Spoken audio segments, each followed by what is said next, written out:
This government meeting is brought to you by Eastworks and our local cable subscribers.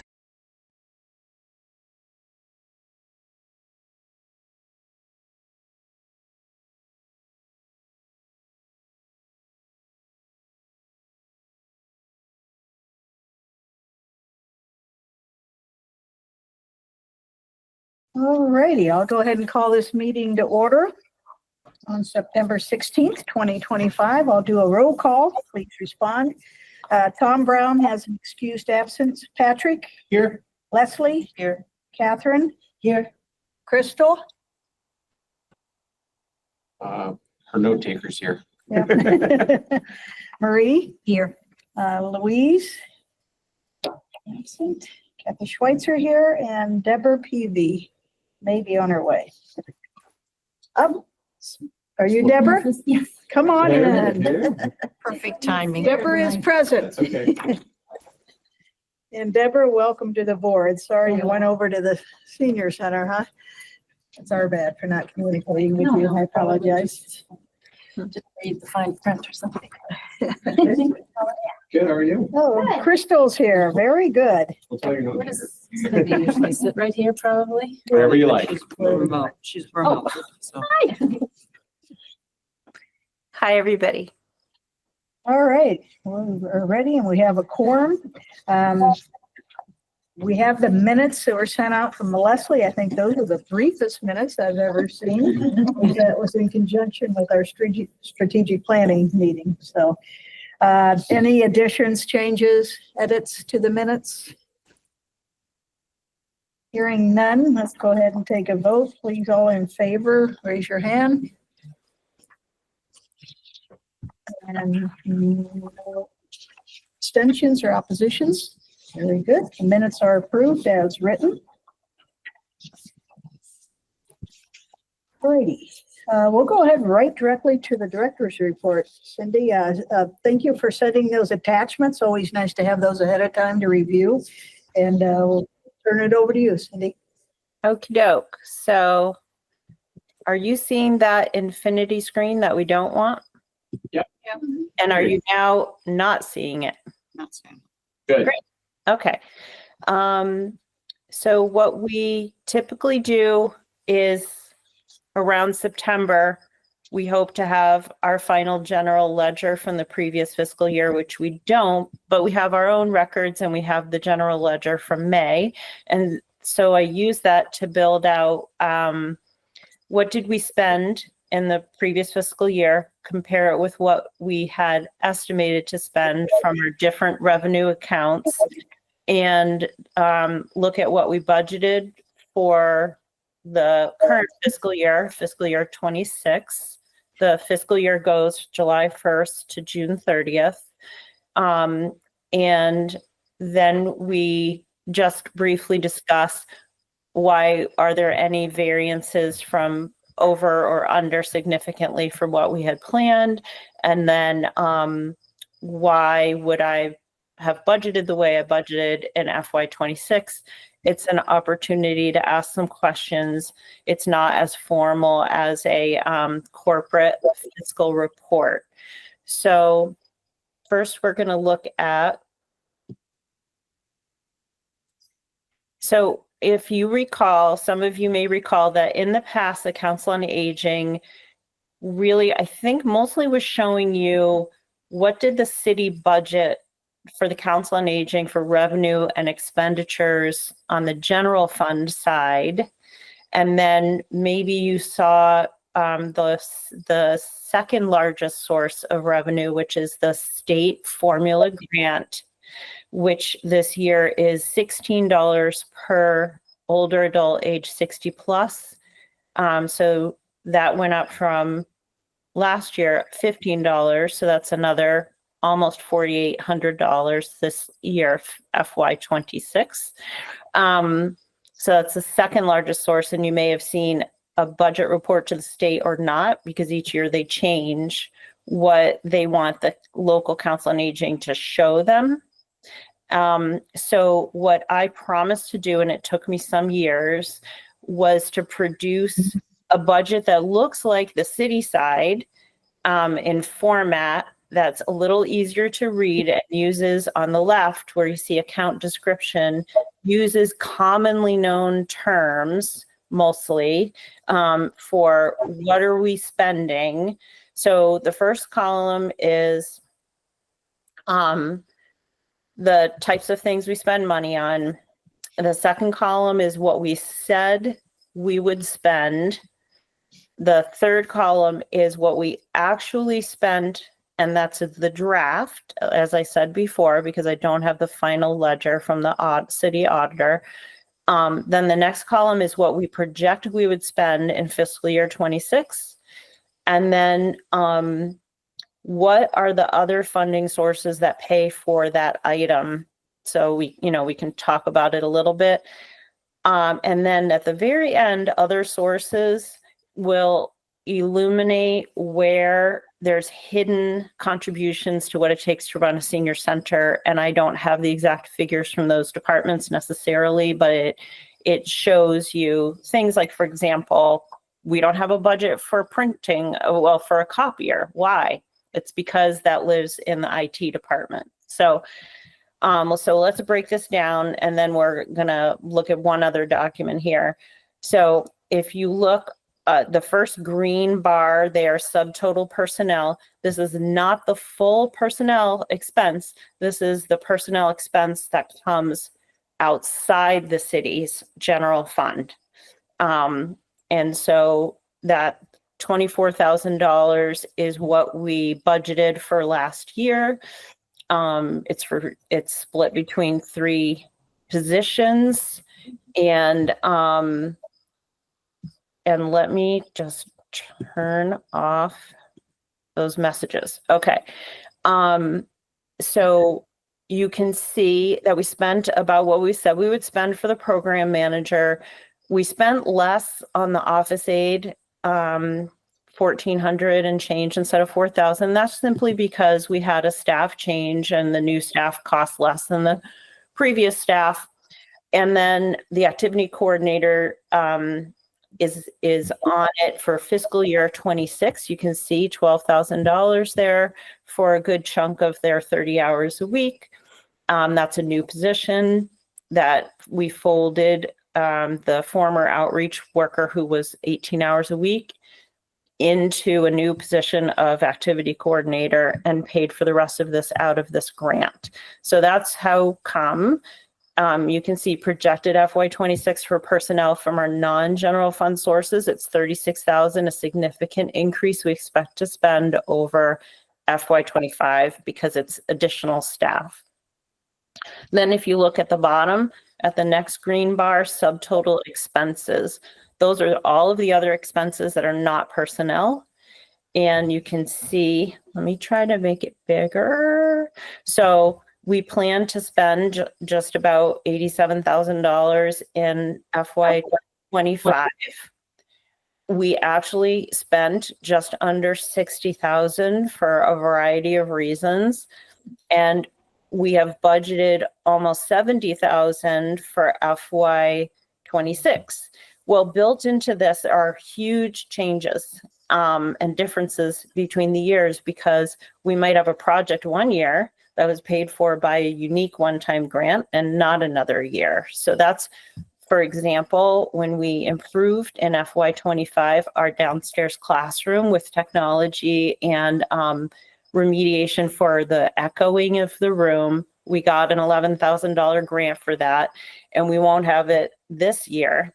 And so you can see right there, miscellaneous professional and technical services. That's where that grant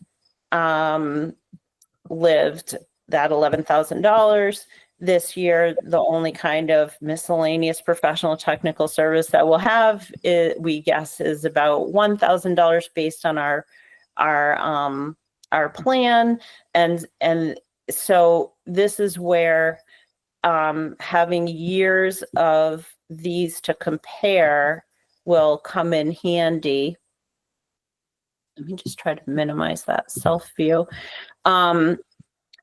So you all can take time to look at this outside the meeting and let me know if you have any questions. But real quick, I'll just highlight some of the major differences besides that grant. You can see here, we have to budget for the professional services, instructors, and speakers. We really have to budget enough to cover, is an instructor suddenly going to raise their price significantly? That happened one year. I don't want to say significantly, moderately with Tai Chi, but we were prepared. We had budgeted for it. And it wasn't as much as we thought because he was going to teach 2 classes. The class is so big. In the end, he just made the class a little bit longer and people squoze in. Some of you there take Tai Chi. And so in the end, it was a little bit less. Also included in that are not just class instructors, but speakers. And often, you know, we need some kind of a budget in case a speaker charges, but usually they don't. You can see there's no needs assessment this year that we're doing. We're doing a strategic plan, but it's not going to cost us money in FY26 as far as we know. So that line is zeroed out. Catering, that's the biggest increase. Now, people have been asking, and the staff have been asking for more meals with activities. And we've run activities over the past few years in very structured ways with and without meals to compare how much attendance we get and how much interest we get. We've learned that the lunch and learn model really works. That was the housing forum where, you know, over 100 people showed up, I think. And all we did was provide an inexpensive boxed lunch. But it really got people to come out to Eastworks and navigate a challenging maybe site in order to come to a talk about housing. So we know it works. The picnic in the park, very popular, even though we had to do it indoors this year. So what we're doing this year is based on our successes with that post-COVID, we've added a couple of more events. And so I've budgeted more for them. And that works because the formula grant increased, as I told you, by about $4,800. And also because we had some funds left over. So we really can afford to do some more catering. And it is the only way that we can include meals given the limitations of the building that we are in. And we'll talk more about what those events are another time. So that's a quick look at what some of the significant differences are in that non-city general fund budget. And now what I'm going to do is see if I can go back. And I'm going to go to the second piece, which is, so this is the city general fund tracking.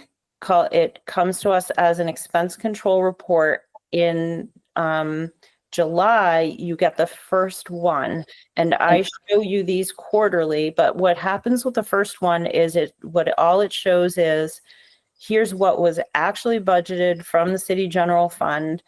As you can see, if you look at our bottom line there, 281,838.70 for FY26. Look how much of it is personnel, 280,530.90. There's just a tiny bit in there for mileage and for incidentals to repair the building, to support us if there's something we have to buy, like a new air conditioner or something like that, and maybe DPW's out by then of money for something like that. So, and then the personnel, so just to explain again, so starting from the top, 5111, that's the director. 5112, that is the outreach worker and the program manager. 5114, that is the activity coordinator and the clerk. These things may have been moved. They might get moved around and redefined a little bit now that people have been reclassified, some to higher grades.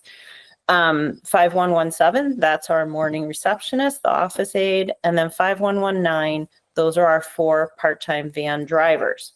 And the way I manage this is, so I keep a spreadsheet that shows me every pay period, what went out, what was paid to the staff, how many hours did they work. And for example, with the drivers, the way we stay on target is because they might work a little bit different hours each pay period, each one of them. So what I do is I have an average that I know I need to be somewhere around every pay period. And it works out really well. One week, maybe we do $100 less driving that week. And the next week, maybe it's $200 more.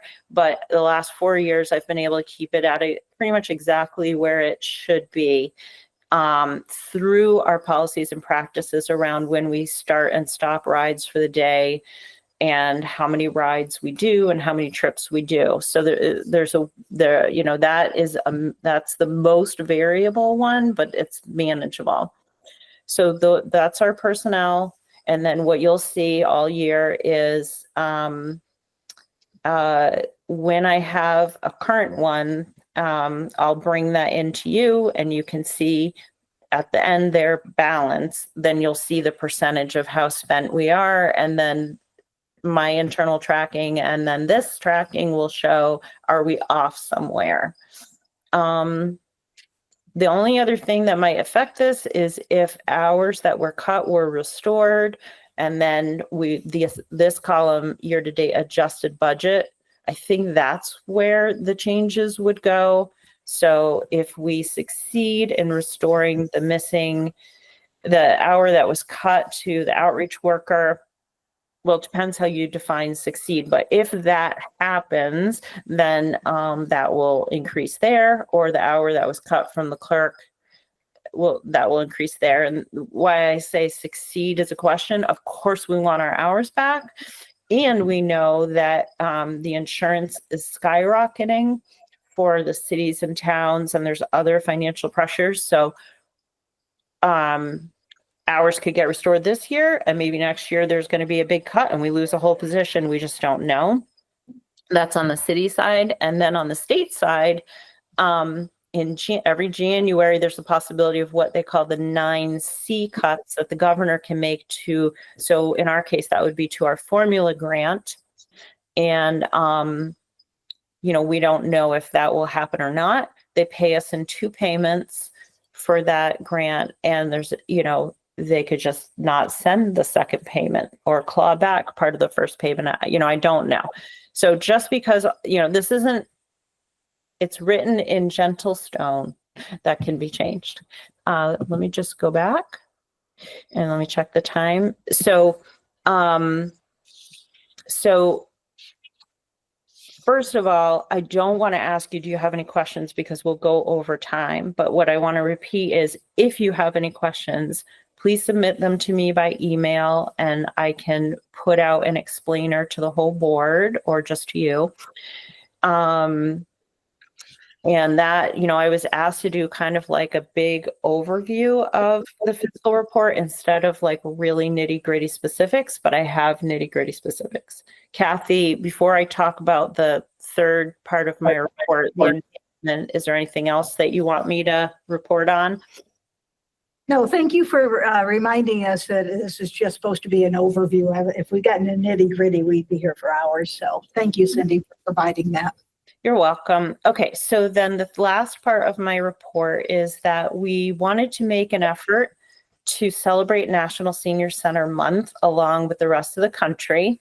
And so what we're doing this year is having a party, and you're all invited. In fact, it would be great for the board to be there.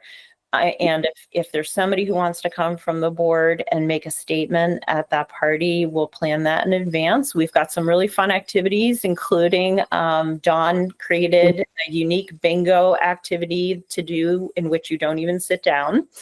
And I'm sure we'll have cake and something not sweet.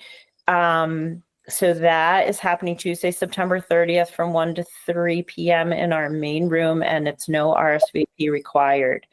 So what is National Senior Center Month? You can read this in our newsletter that came out in September, but I just want to mention, why did I write born in 1970? Well, the point of that is that you're turning 55 in 2025. Some people just can't wait to turn 55. Other people really don't need the senior center yet, but there could be one service or another that they do need, and it's a great introduction to them to the senior center. Even if they don't have parents in the area or friends in the area that need a senior center, they themselves may realize, oh, I'd really like to have AARP do my tax return this year. So that's why we called that out. So that's our announcement about National Senior Center Month. Any questions about that? No, I just realized I turned 55 in a couple. Hey, do you do I was like 1970. Wait a minute, that's me. That's great. Yeah. All right. Thank you, Cindy. You're welcome. All right. We'll move on to old business. Hopefully you took a look at the mission, vision, and core values. We have discussed this in the past, and I know with the mission statement, in June, we took a vote to just maybe have the committee tweak it a little bit, and we all approved that we would appreciate the tweaking, and I think that's been done. I must say I did get an email from Tom, and he says every time he looks at it, he sees something different. But he was looking at the mission statement, which we kind of voted on already, and it was just a tweaking. But he is still concerned in the second, well, it's still the first sentence where it reads, their care partners access to services. He was wondering, I know we can't list all the services, we've already discussed that, but is there a word or two that you could put in there to say like elder services or senior services, just to be clear that we know it's what types of services, but Resources. pardon me? Resources, is that in there? I think we might have had resources in there at some time, too. access to resources and services, I think or that's what we had, which Yeah. I think is more comprehensive. was looking at elder services or senior services, and I don't know. I think you got that email also, Cynthia. I could speak to this. Sure. Mhm.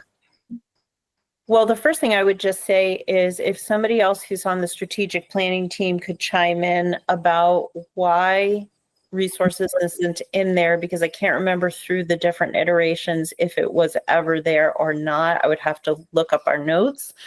Of course, information and referral and sharing of resources is a huge part of what we do.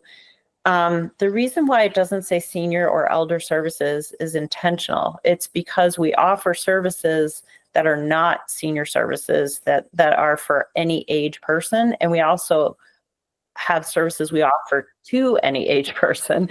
So we don't want people to rule themselves out thinking, oh, they're just trying to connect me to Meals on Wheels and this, home care and this and that, when we're actually also trying just to connect them to regular public transportation, regular food stamps, regular, all kinds of regular stuff.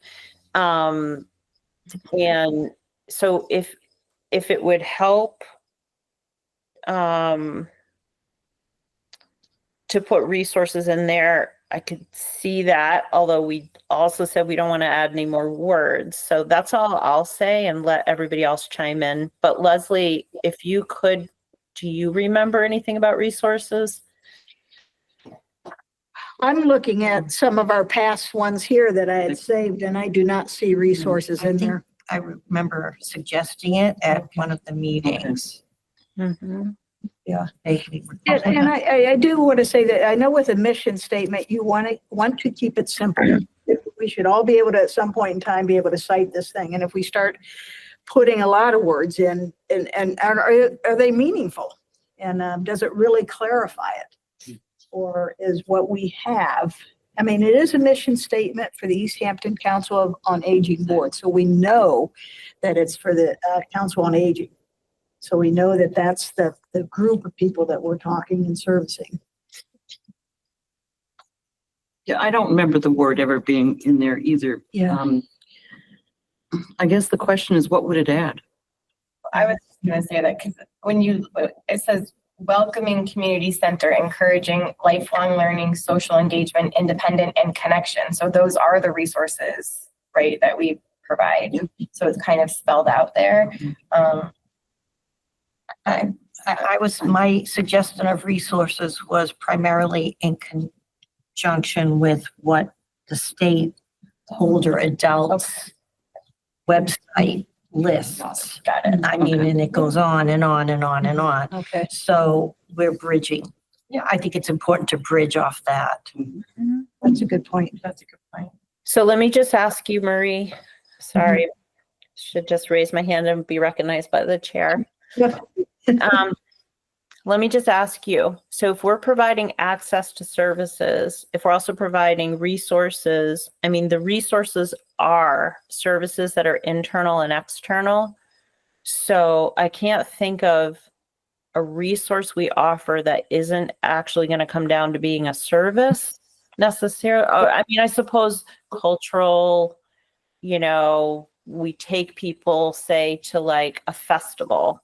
That's not a service. Well, it is. It's a transportation service. So I'm just wondering, does access to services include resources, or is resources either bigger than or to the side of access to services? I think I would delineate resources as from the perspective of a caregiver, perhaps. So my aging parent, where do I go to access information, et cetera, et cetera. Or even for an older adult to say, I don't need an outreach worker to help me through this application, but where do I get it? Where do I start? So I think of a service as more tangible, more hands-on. You're doing something for someone, or performance, if you will, aspect, as opposed to just directing somebody and giving them guidance. I don't mean to split hairs about it, but I do feel that there is a difference for people in the community. All right, I'm just going to type this out and then see, what we think. Patrick? I mean, yeah, all I was going to say is, I know we don't want to add too many words, but why can't we have both those words in there? Resources, services, and leave it. I think it's the same. I get it, but just by the conversation we're having, they are kind of two different things. I don't understand why we couldn't just add in, their care partners access to resources, services, and provide a welcoming community center. You know what I mean? I think it kind of. Because if you look at AI, it's looking at both. Yeah. And I don't look at that Yeah. often, but it Yeah. looks at resources and services that you. Kind of. And an example they give is a car, which is a resource, performs a service of transportation. Right. Okay. Okay. Yeah. So I would, It's a good way to. if you're looking for a suggestion, I would say, why don't we just add the word? Mhm. See how. Yeah. So that puts us back into our grammatical problem, because if we say access to services, resources, and provide or provides. So what we were trying to do is divide this in two parts. Yeah. We're doing access, we're doing provides. So, because we say provides at the outset about access to services, right? And then on the other side of the and is provides a welcome community center. So we're not going to go back to the 1, 2, 3, because we're trying to have these two pieces that are really important. We've already been here because what we said was, no matter what happens, if we lose our community center, we can still function as a council on aging by providing access to services, information, and that kind of thing. So we really wanted to have that welcoming community center be its own separate thing on the other side of the and. So if we stay with that, and I recommend we do, so we don't go backwards, then on the left side of the and, then that resources piece has to fit in there without another and, because then it's like and.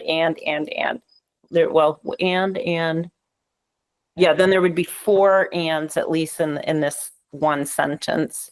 So the Easthampton Council on Aging and Enrichment Center provides residents aged 55 and their care partners access to services and resources, and provides gets like a little bit hard. So yeah, so I suppose we could say provides Services. Yeah, I wasn't gonna say and, I was just gonna say comma. Right, I was just going to look at services, comma, resources, comma, and provides a welcoming. right, but you can't do that because then you have like a weird clause on the first side of the and. That's where we were before. We had something else in there and people sent us back and we had to have a whole strategic planning meeting because of a comma. So, well, I'm exaggerating, but so we just have to have, there's got to be, I mean, I suppose you could do an ampersand, access to services and resources, or services ampersand information, or something like that. Well, does anybody have a suggestion there? I do. Deborah, go Since ahead. it already says provides after the enrichment center, couldn't we take out the provides in the second line? We would say access to services, comma, resources, and a welcoming community center, encouraging. Does that make sense? We don't propose, sorry. Cindy, I'm the worst offender, you guys. We don't provide access to a welcoming community center. We actually provide a welcoming community center, and we already decided that that was critically important. So then you're back into maybe the word access is the problem. You know, maybe we should just say provides residents aged 55 plus and their care partners resources, services, and a welcoming community center. Yeah. Nice. What she said. Leslie, did you get that by chance? I think so. Can you please read it back to us for the record? So the Easthampton Council on Aging and Enrichment Center provides residents age 55 plus and their care partners resources, services, and a welcoming community center. Encouraging lifelong learning, blah, blah, blah. So just swap out resources for access and take out the 2. their care partners, resources, comma, services, comma. and Mhm, and a welcoming community center. mhm, Don't need that other and. mhm. We don't need a comma after services, though.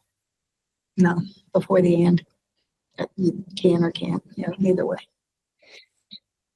Since we're being that specific. All right, Cindy, what do you think? So I think that's great. And I want to commend Marie because you, by offering the word resources, that's good. The reason why we had access, I'm just remembering, is because we were so twisted up in ourselves about the fact that we don't do everything. So resources is obvious that you don't do everything. These are resources that are internal or external. So that's great. So I was just going to ask if people are fine with that before you vote on the mission, could we go over the vision, Kathy? Because, you know, I just want to make sure people look at them together. Sure. Okay. Good suggestion. All right, so there's the vision up on the screen. I'll let you read it, review it quickly.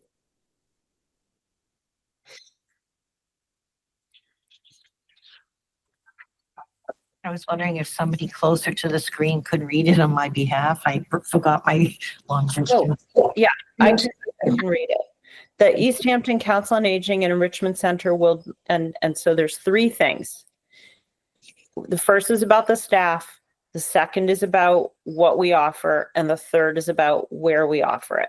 So the Easthampton Council on Aging and Enrichment Center will be staffed with and advised by effective advocates for the physical, mental, I just have to shrink this so I can see, the physical, mental, emotional, and creative well-being of our community's residents as they age. Continually develop vibrant, welcoming, inclusive, and research-based programming and services, and create an increasingly accessible and evolving community center facility.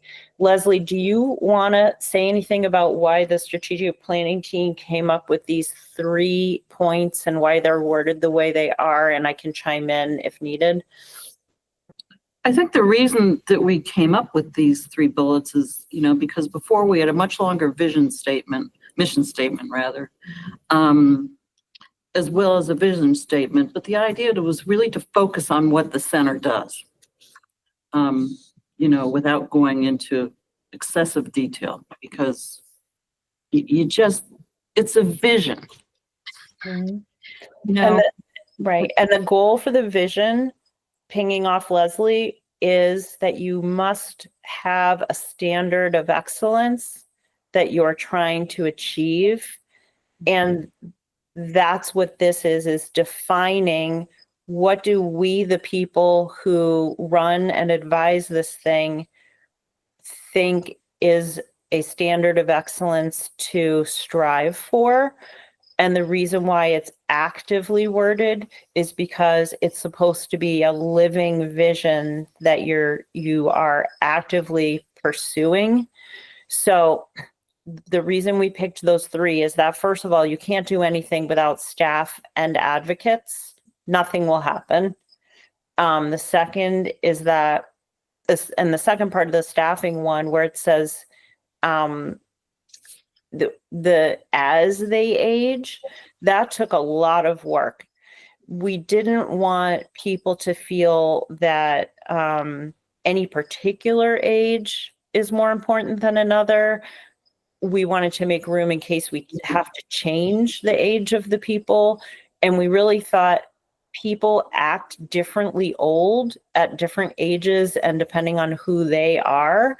So, we have, our vision is that somebody who's 85 and perfectly capable of hiking up Mount Tom gets to, and somebody who's 55 and physically limited gets to use the senior center too, and how. So it's as they age, it's this active thing instead of whatever we had before, can't remember. And then the second part, continually develop. Those words were so that we didn't have to have so many words in the mission statement. We knew we wanted things to be welcoming, for example. We knew we wanted to be inclusive. We really knew that we want some research-based programming, but not all. We want some of the programming to get determined by, Leslie comes in and says, I'd really like to go mini golfing. And a bunch of people are like, yeah, we all want to go mini golfing too. Let's try it. It's not necessarily research-based, although what is research-based is alleviating isolation, socializing together, physical activity. But we can't point to some study that, talks about mini golf. And then the third one, we really wanted to call out that we're in an awkward place where we don't know if there's going to be a new senior center or not, and yet we're working towards one. And we don't want people to get too comfortable where we are, but we want to make the most of where we are. So that's why that last point allows us to adhere to that standard of excellence no matter where we are. Is it at the post office? Is it at a new building? So then what we did was we looked through the mission and vision, and we pulled out anything that seemed like a value that was mentioned. And we had an assignment that we should pick out what our core values are. So we wanted to propose to the board that given everything we've said, these seem to be our core values screaming out at us, and we like them, but you could take some time to think about them too. So I'll stop talking. Thank you, Cynthia. I know the committee spent quite a bit of time on this and took the input back from this board in trying to develop these. So I think it's a lot of work, but I think it's gotten narrowed down. Any other thoughts? Well, I think it has clearly evolved from what we started with. And it also, as a whole, reads not static. So I kind of like that aspect of it.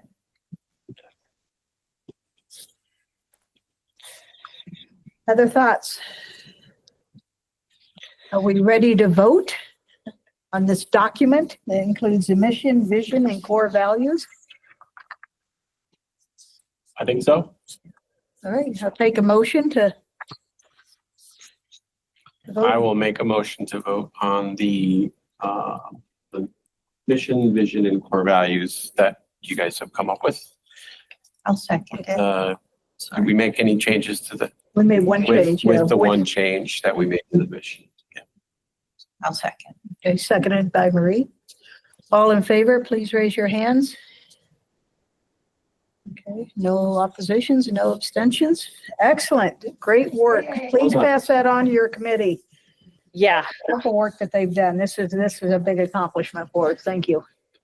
That's exciting. Yeah. Major. Thank you. All righty.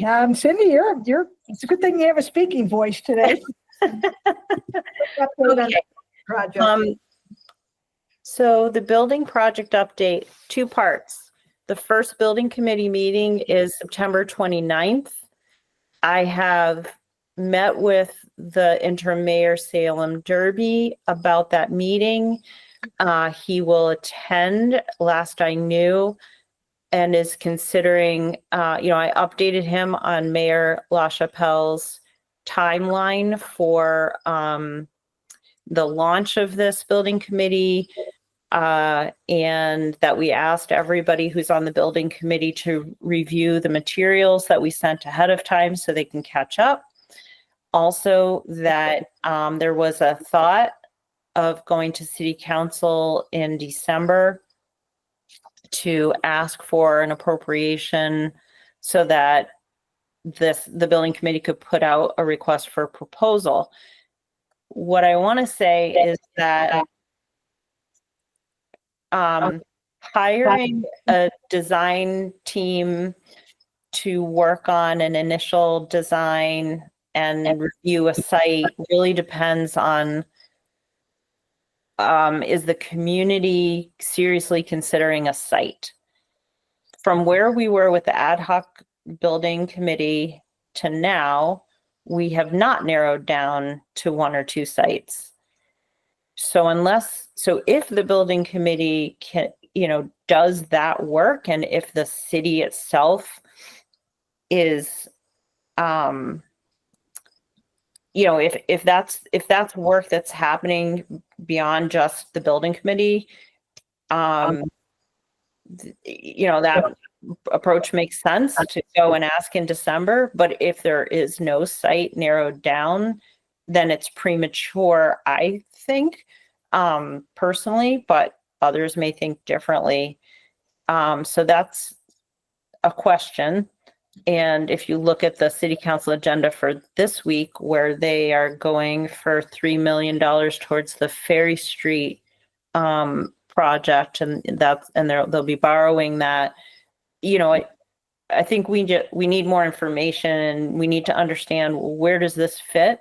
And then the next piece of that is that there's an election coming, and we don't know who will be the next mayor. None of them have said yay or nay on pursuing a building project. So that's my update. But if anybody else who was on the ad hoc building committee or is on the upcoming building committee wants to chime in with any other information towards an update, that's great. Anyone? One else? Haven't met, so. Yeah, right, It's not right. really So anything thanks to for say. that Yeah. update. And this will be a standing, this will always be on our agenda from now on then as old business. All right, we'll move on to new business, the senior tax work off. There was an attachment associated with this. Cindy, briefly, want to review this? Yeah, so basically the change is that the income level is a little higher each year. And so there's that. Secondly, there's now an online application that we really want people to fill out so that we end up with a spreadsheet with everyone's application on it. The confidential information does not go on there. That goes on a form that people will fill out at the senior center.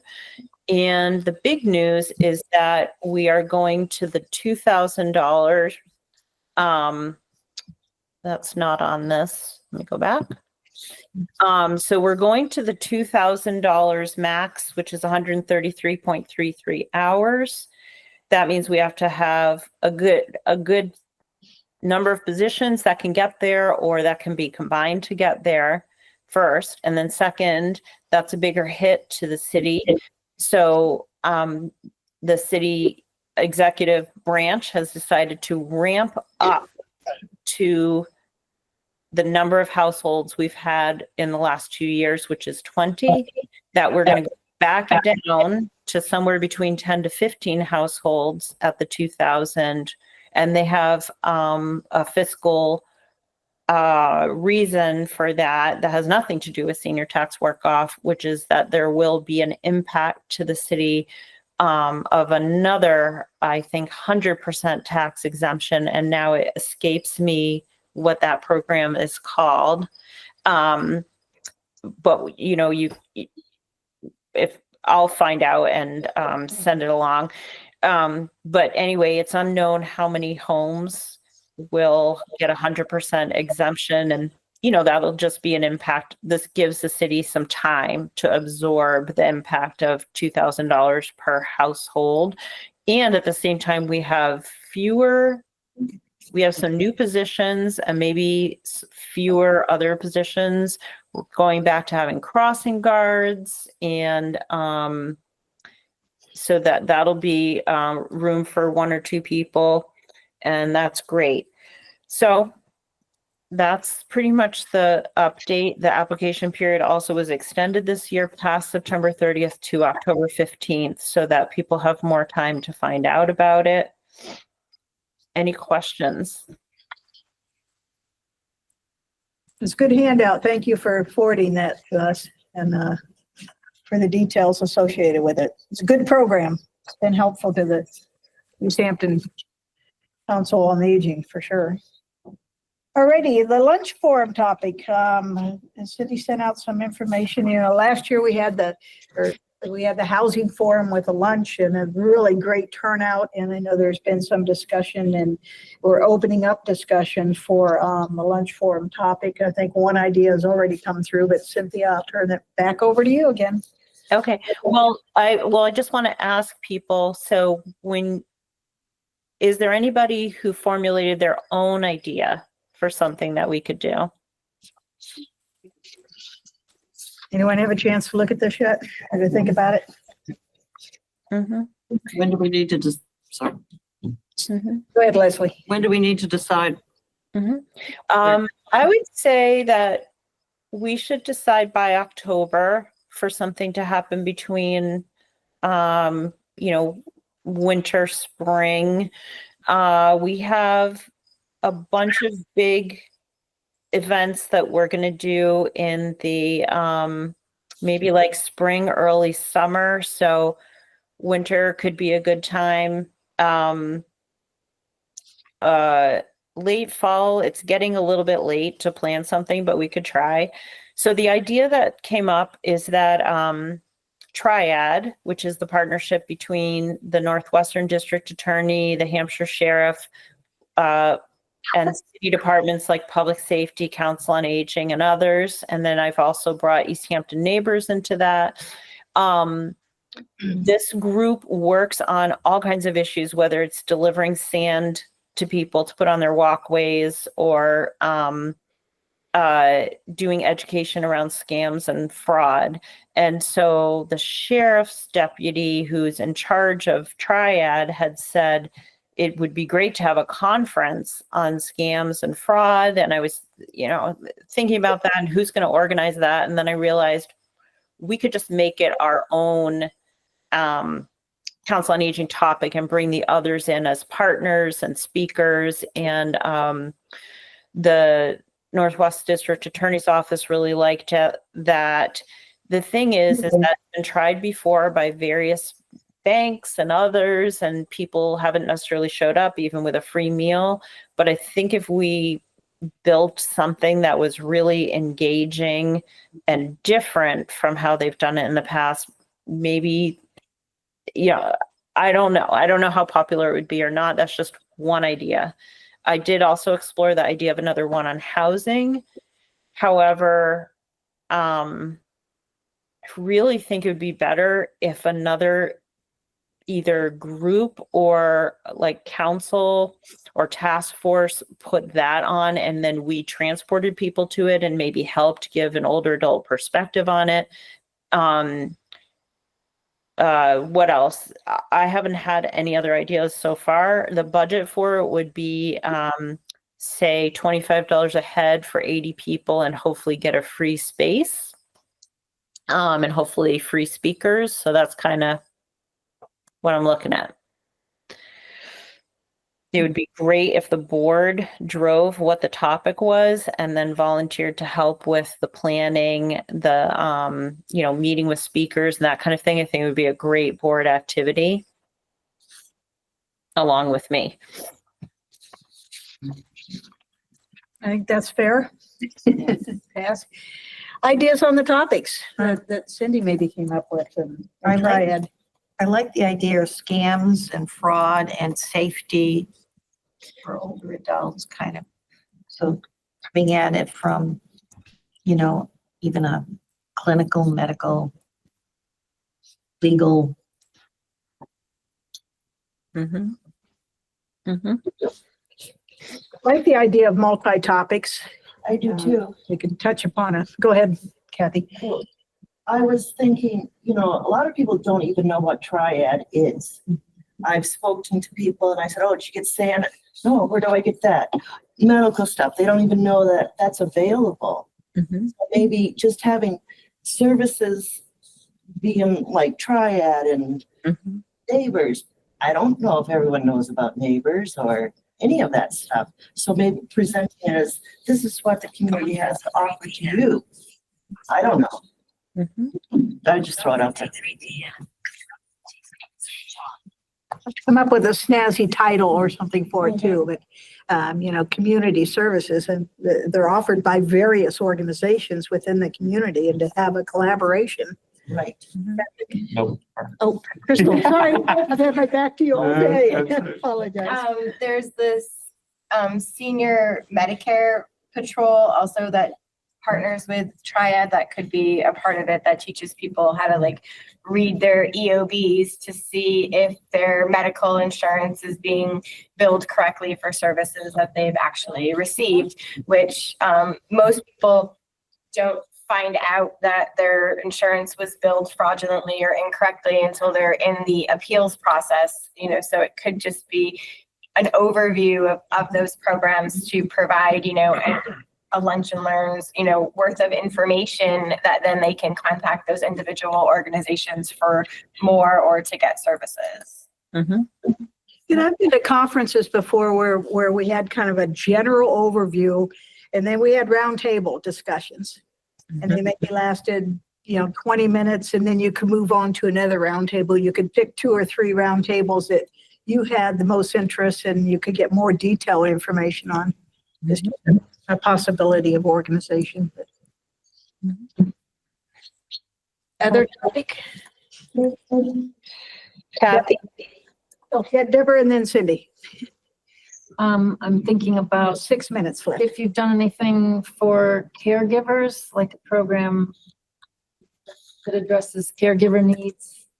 And I'm thinking about PVMCI and somebody from our program who could talk about that. Possibly, I'd have to ask, but sure. Mhm. Anything like that? Yeah, we're just brainstorming ideas, so that's great. Yeah, so Deborah, yeah, like we could talk about the impact of dementia around scams and fraud, and what can caregivers do and what should they be on the lookout for, if we were going with that topic, or talk about a whole forum for caregivers. I just want to point out that so what we're talking about is a lunchtime, around sort of lunchtime, several hour forum in one room, hopefully recorded by Easthampton Media so people can see it who can't come, not a multi-room conference with breakout sessions, because we don't have that kind of budget for that. So that why don't we then table this for now? And what I would like to see is maybe a mini team that takes this and reports back at the October meeting, to work with me on possible topics. I will. Leslie has her hand up. I'll be, I have a Leslie. question. Okay, I thought you were I'm not volunteering. volunteering. Nope, sorry. Of course, you Sorry, quit. Cindy, no. So I think my question around the idea of this forum is, are there questions that you get at the COA that might help us think about what topics are important to people? I mean, I can think of all sorts of things, but what are constituents asking about that maybe could inform programming? Yeah. Yep. Okay, Cindy, we have 4 minutes left here. So I know we don't have anybody here for public speak, and we do need a minute for adjourning. So I'll just be quick and say that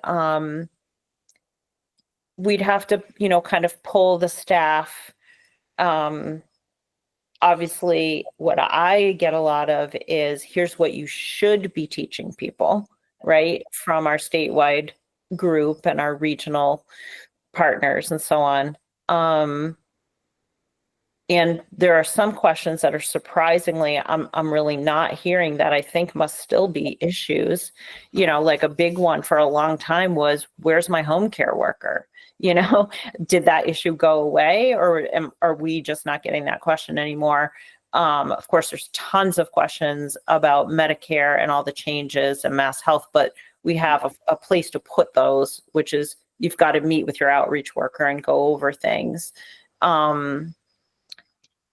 Even with scams and frauds, we're hearing about different kinds of scams and frauds from the police, these unbelievable losses that residents are having, and they are coming to us. Can I tell you how many people have directly said to one of my staff, that we're having a problem, and how does that tip into what's the most important question to address?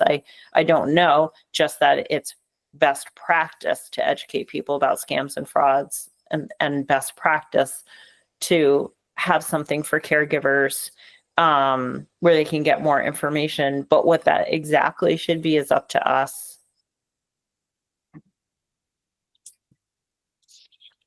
Any other comments, suggestions on this particular topic?